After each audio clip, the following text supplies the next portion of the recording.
Hello friends, नमस्कार, सत श्री अकाल, सलाम। This is Amit Kapoor. आज मैं एक ऐसे टॉपिक पे आपसे बात करने जा रहा हूँ जो बहुत इंटरेस्टिंग टॉपिक है और हम लोगों को इस टॉपिक के बारे में जानना बहुत ज़रूरी है। क्यों ज़रूरी है? क्योंकि हम लोग सनातन धर्म से हैं और हमें हमारे इतिहास के बारे में, हमारे भगवान के बारे में, हमारी देवी देवताओं के बारे में जानना बहुत ज़रूरी है।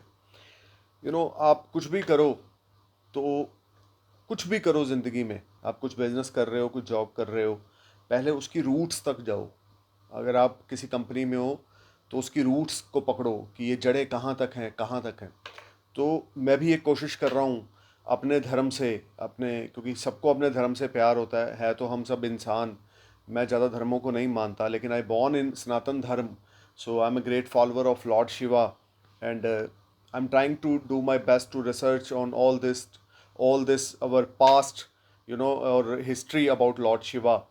तो बहुत सारी ऐसी बातें, बहुत सारी ऐसी कहानियाँ शिव महापुराण में लिखी हुई हैं जो मैं आपके सामने शेयर करना चाहता हूँ। और पता नहीं क्यों मेरा शायद दिल करता है बार बार आपसे इन सब टॉपिक पे बात करने का। हो सकता है कि आप मेरा ये वीडियो ना देखें, मुझे उससे कोई फ़र्क नहीं पड़ता, लेकिन मैं अपने दिल को खुश कर रहा हूँ आपके साथ ये बातें करके, अपने मन को, अपनी आत्मा को सुकून देने की कोशिश कर रहा हूँ। सो गाइज, आज मैं आपको एक कथा सुनाने जा रहा हूँ शिव महापुराण की। आपको पता है दुनिया में महादेव का सबसे बड़ा भक्त कौन है? इस धरती पे महादेव भोलेनाथ का सबसे बड़ा भक्त कौन है? अगर आपको नहीं पता तो मैं बताता हूँ। इस दुनिया में महादेव शिव का सबसे बड़ा भक्त है रावण। रावण जैसा रावण जैसा बुद्धिमान व्यक्ति इस धरती पे ना कोई हुआ है, ना कोई होगा। आपको पता है बड़े एस्ट्रोलॉजर रावण संहिता पढ़कर प्रेडिक्शंस देते हैं, क्योंकि रावण ने भी ज्योतिष का निर्माण किया था। और रावण के पास जितनी भी शक्तियां थी वो भगवान शिव की उपासना करके उन्होंने हासिल करी थी। एक बार की बात है, रावण भगवान शिव की भक्ति पे बैठ गए। बड़ा तप किया उन्होंने। तप करने के बाद महादेव प्रकट हुए। महादेव ने बोला, मांग। क्या मांगता है रावण से? आपको पता है महादेव का दूसरा नाम है भोले भंडारी, क्योंकि वो बड़ी जल्दी प्रसन्न हो जाते हैं और बड़ी जल्दी सबको कुछ ना कुछ दे देते हैं वर जो वो मांगता है। वो डिज़र्व करे आदमी या ना करे, लेकिन भगवान शिव वरदान देने में पीछे नहीं हटते और भगवान विष्णु उस वरदान को सेट करने के काम में लगे रहते हैं। सो आज मैं आपको एक ऐसी ही बड़ी मज़ेदार, बड़ी इंटरेस्टिंग और बड़ी रोचक कथा सुनाने जा रहा हूँ, जिससे आप सनातन धर्म के बारे में कुछ समझेंगे, हमारे धर्म के बारे में कुछ समझेंगे। तो रावण ने भगवान शिव की बड़ी ज़बरदस्त भक्ति की। भगवान शिव आ गए तो भगवान शिव बोलते हैं, मांग बेटा, क्या मांगता है?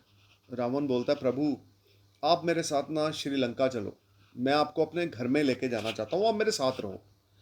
जब उसने ये बात बोली तो भगवान विष्णु और ब्रह्मा भी ये सुन रहे थे। तो उन्होंने सोचा अगर शिव भगवान रावण के साथ चले जाएंगे तो ये सृष्टि का सिस्टम सारा हिल जाएगा। तो अब रावण ने भक्ति कर रखी थी बड़ी ज़बरदस्त, तप कर रखा था बड़ा ज़बरदस्त। तो भगवान शिव ने रावण को तथास्तु बोल दिया, लेकिन एक शर्त रखी कि रावण, मैं तुम्हारे साथ श्रीलंका जाने को तैयार हूँ, लेकिन मेरी एक शर्त है कि मैं शिवलिंग अवतार पे शिवलिंग अवतार में तुम्हारे साथ लंका जाऊंगा। और एक शर्त ये रहेगी कि उस शिवलिंग को तुम जहां स्थापित करोगे वो शिवलिंग वहीं पे स्थापित हो जाएगा। तो रावण बड़ा प्रसन्न हुआ। भगवान शिव ने शिवलिंग अवतार में आए और रावण ने उस शिवलिंग को लिया और अपने वायुयान के रास्ते, यानी अपने चार्टर्ड प्लेन के रास्ते वो चल निकला लंका की ओर। अब भगवान विष्णु और भगवान ब्रह्मा ये सब समझ रहे थे और देख रहे थे कि ये तो अनर्थ होने वाला है, क्योंकि रावण के ऊपर कब्जा हो जाएगा भगवान शिव का। अगर ऐसा हो गया तो सृष्टि पे जो राक्षस राज्य है, जो दानवों का राज्य है, वो जोर पकड़ लेगा और देवताओं का राज खत्म हो जाएगा। तो भगवान विष्णु ने, क्योंकि भगवान विष्णु ऑपरेटर हैं, इस धरती को चलाने वाले जो ऑपरेशंस हैं वो भगवान विष्णु के हाथ में है। भगवान विष्णु ने ना सूर्य की, अपनी ब्लेसिंग से, अपने चमत्कार से सूर्य की गर्मी को बहुत ज़्यादा तेज कर दिया, सूर्य की तपश को बहुत ज़्यादा तेज कर दिया। क्योंकि रावण वायुयान के रास्ते जा रहा था शिवलिंग को हाथ में पकड़कर। तो जब सूर्य की तपश तेज हुई तो रावण को प्यास लगी। जब रावण को प्यास लगी तो उसने अपना वायुयान नीचे उतारा, लेकिन एक हाथ में शिवलिंग पकड़ा रखा और दूसरे हाथ से वो पानी पीने लग गया। अब उसने इतना पानी पिया कि शायद उसको 20-25 मिनट, आधा घंटा वो पानी ही पीता रहा, क्योंकि उसकी प्यास बुझ नहीं रही थी। और वो भी हैरान था कि ये क्या हो रहा है। चलो खैर, उसने अपना पानी पिया, अपनी प्यास को बुझाया, फिर वायुयान के रास्ते लंका की ओर चलने लगा। थोड़ा सा आगे गया तो उसको मूत्र मुक्ति आ गई, यानी कि लघु शंका, यानी कि आई मीन टू से कि he is interested to go washroom. तो जब उसको मूत्र मुक्ति आई तो वो बड़ी दुविधा में पड़ गया कि हाथ में शिवलिंग है और मैं मूत्र विसर्जन कैसे करूं। तो उसने फिर अपना वायुयान नीचे उतारा। जंगल में उसने देखा कि एक छोटा सा बालक गायों को चरा रहा है खेतों में। तो उसने उस बालक को आवाज़ लगाई और उसको बोला कि इस शिवलिंग को तुम अपने हाथ में पकड़ो, मैं अभी 2 मिनट में आया, और जब तक मैं नहीं वापस आता इस शिवलिंग को तुमने ज़मीन पे नहीं रखना। वो बालक विष्णु भगवान का अवतार था।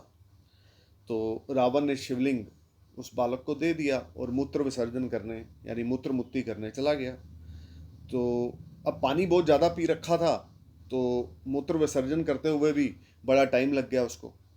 15-20 मिनट के बाद वो आता है तो देखता है कि वो शिवलिंग ज़मीन पे पड़ा है, वो बालक नहीं है जो गायें चरा रहा था। ना कोई गायें है, ना कोई बालक है, वो शिवलिंग ज़रूर वहाँ पर है। रावण ने बड़ी कोशिश की उस शिवलिंग को वहाँ से हिलाने की, बहुत बहुत कोशिश की, बड़ा जोर लगाया, पूरा जोर लगा दिया, क्योंकि रावण महाबली था। लेकिन शिवलिंग तस से मस नहीं हुआ। फिर उसने वहीं पे बैठ कर ना भगवान शिव की भक्ति करनी शुरू कर दी, और ऐसी भक्ति करी कि अपनी मुंडी काट दी और बोला, भगवान शिव अगर आप नहीं आओगे तो मैं अपनी मुंडी काटता जाऊंगा। 1 बार, 2 बार, 3 बार, 4 बार, 5 बार, जब जब वो मुंडी काटता था, तो क्योंकि वो भगवान शिव का सबसे बड़ा भक्त था, तो भगवान शिव को भी पता था कि रावण जो है जब जब मुंडी काटता था तो भगवान शिव अपनी ब्लेसिंग से उसको नया उसका चेहरा उसको दे देते थे। तो उसने 10 बार अपना सर को काटा, अपने चेहरे को काटा, और 10 बार उसको भगवान शिव ने चेहरा लगाया। 10वीं बार भगवान शिव वहाँ पर उपस्थित हो गए और उन्होंने बोला, रावण मांग क्या मांगता है। वो बोलता, प्रभु ये आपकी कैसी माया है कि मैंने भक्ति करी, आपने मुझे वरदान दिया कि ठीक है मैं आपके साथ शिवलिंग में चलता हूँ, लेकिन आप रास्ते में ही ये क्या हो गया ये सब कुछ। तो भगवान शिव ने बोला, जितनी देर तूने निस्वार्थ मेरी भक्ति करी उतनी देर मैं तेरे पास रहा। जितनी देर तेरी भक्ति में कोई लालच, ईर्ष्या, मोह, माया नहीं थी, कोई घमंड नहीं था, उतनी देर मैं तेरे हाथ में रहा। इससे ज़्यादा तू मुझे डिजर्व नहीं करता, क्योंकि तेरे मन में मेरे लिए या समाज के लिए खोट है। तू इस दुनिया पे राज करना चाहता है। इसलिए जितनी तेरी भक्ति में शक्ति थी, जितनी तेरी भक्ति मेरे लिए विदाउट एनी सेल्फिशनेस थी, उतनी देर मैं तेरे हाथ में रहा। लेकिन मैं तेरी भक्ति से बड़ा प्रसन्न हुआ, तो मैं आज से तेरे को 10 सर का वरदान दे रहा हूँ कि तेरे 10 सर होंगे। तभी आपने देखा होगा कि जब भी दुशहरे का कोई मेला लगता है तो रावण के 10 सर लगाए जाते हैं, क्योंकि भगवान शिव से उनको आशीर्वाद मिला हुआ था। दानवों को जितने भी आशीर्वाद मिले वो भगवान शिव से ही मिले। अब जो वो शिवलिंग ज़मीन में था, आज हम उसी शिवलिंग की भक्ति करते हैं साउथ इंडिया के टेम्पल में। सो गाइस, कहने का मतलब ये है कि हम लोगों को ज़रूरत है अपने सनातन धर्म को डीप में जाकर एनालाइज करने की। बहुत सारे चमत्कार, बहुत सारे शक्ति में भक्ति वाली चीज़ें आपको देखने को मिलेंगी। आप ये सोचें, माया कहाँ से शुरू हुई। रावण शिव जी को अपने घर लेके जाना चाहता था लंका में, और भगवान शिव और विष्णु भगवान ने उसके इस प्रयास को सफल नहीं होने दिया, क्योंकि उसके मन में खोट था। उतनी देर के लिए शिवलिंग रावण के पास रहा जितनी देर के लिए वो डिजर्व करता था। उसके बाद ऐसी माया विष्णु भगवान ने रची कि उसको वो शिवलिंग ज़मीन पे स्थापित करना पड़ गया, और वहीं पे ज्योतिर्लिंग का निर्माण हो गया, जहाँ पर आज साउथ इंडिया में हम लोग उस शिवलिंग की उपासना करते हैं। सो गाइस, कहने का मतलब ये है, सावन का महीना चल रहा है और मेरे मन में आ रहा है, पता नहीं क्यों कल भी आया आज भी आया, कि आप लोगों से ये सारी कथाएं डिस्कस की जाएं। सो भगवान शिव से बड़ी शक्ति इस धरती पे कोई नहीं है। आपको भुक्ति चाहिए, आपको मुक्ति चाहिए, भगवान शिव की उपासना करें। आपके ऊपर राहु की महादशा है, आपके ऊपर केतु की महादशा है, आपके ऊपर शुक्र की महादशा है, शुक्र नीच का है, आपके ऊपर बृहस्पति की महादशा है, या किसी भी ग्रह की महादशा है, भगवान शिव आपका बेड़ा पार करेंगे। भोले की फौज करेगी मौज। भगवान शिव की उपासना करें, भगवान शिव के सामने नतमस्तक हो जाएं, खास करके वो लोग जिनके ऊपर राहु केतु की दिशाएं चल रही हैं। अब आप यहीं पर मैं आपको एक और शिव जी की माया के बारे में बताने जा रहा हूँ। समुंदर मंथन हो रहा था, तो एक तरफ से विष निकला, एक तरफ से अमृत। अमृत पीने के लिए तो सारे देवी देवता बैठ गए, अब विष पीने के लिए कोई भी नहीं था, और उस विष को रखा कहाँ जाए, तो वो भगवान शिव ने विष पिया, जिस वजह से उनको नीलकंठ बोला गया।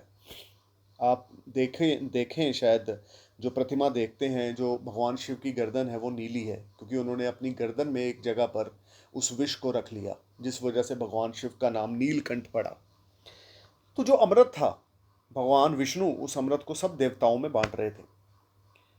तो राहु भाई साहब ने क्या किया, क्योंकि राहु मायावी ग्रह है, राहु मिस्टिकल प्लैनेट है। राहु ने क्या किया, चंद्रमा को बंदी बनाकर एक पेड़ के पीछे उसको छुपा दिया, और खुद चंद्रमा का रूप लेकर देवताओं की लाइन में जाकर बैठ गया।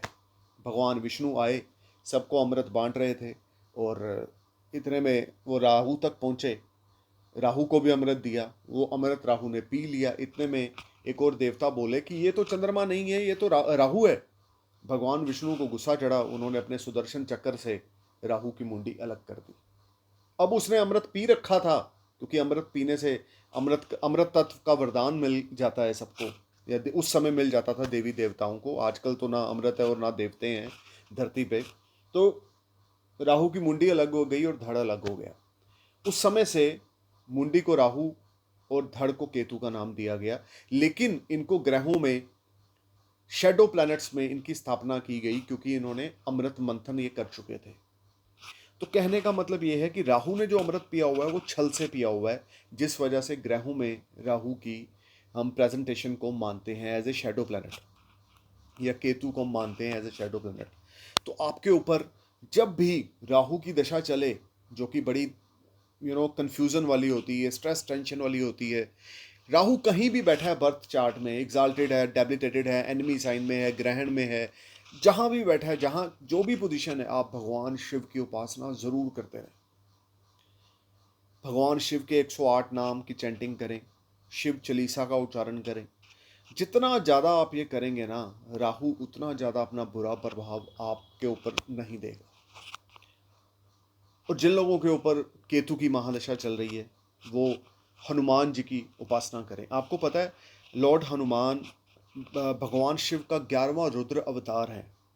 जब विष्णु भगवान राम जी के अवतार में नीचे आए रावण का संहार करने के लिए, तो भगवान शिव ने विष्णु भगवान की सपोर्ट के लिए हनुमान जी का रूप अवतार किया था। इसीलिए हनुमान जी को 11वां रुद्र अवतार बोला गया है।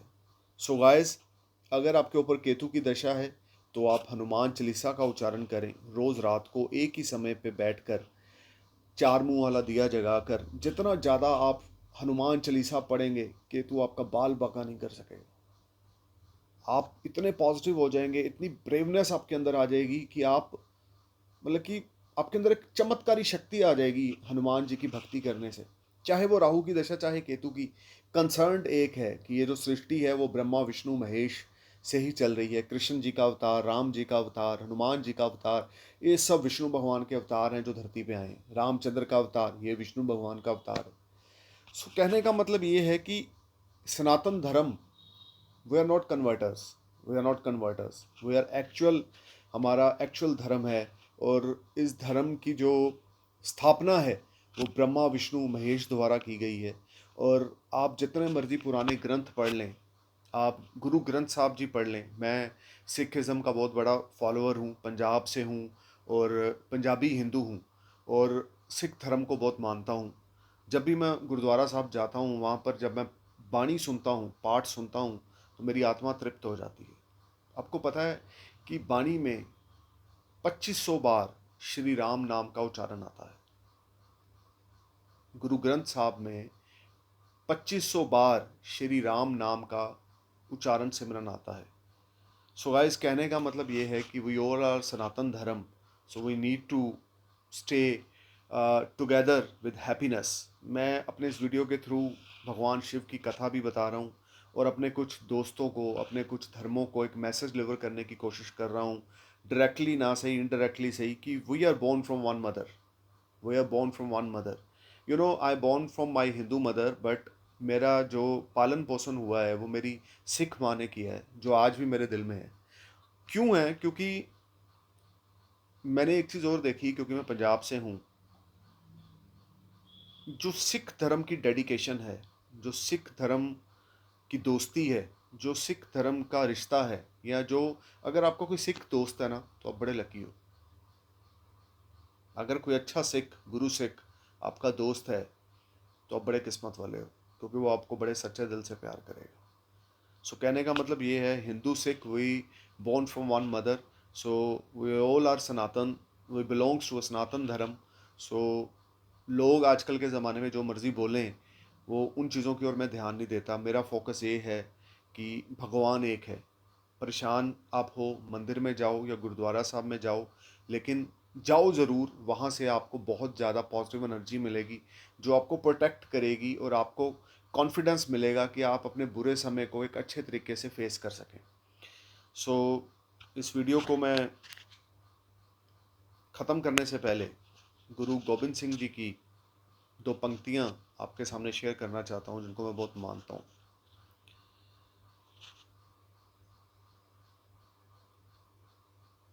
सवा लख नाल एक लड़ावां, गिदड़ा नूं मैं शेर बनावां, तां गोबिंद सिंह नाम कहलावां। नमस्कार, सत श्री अकाल, जय हिंद।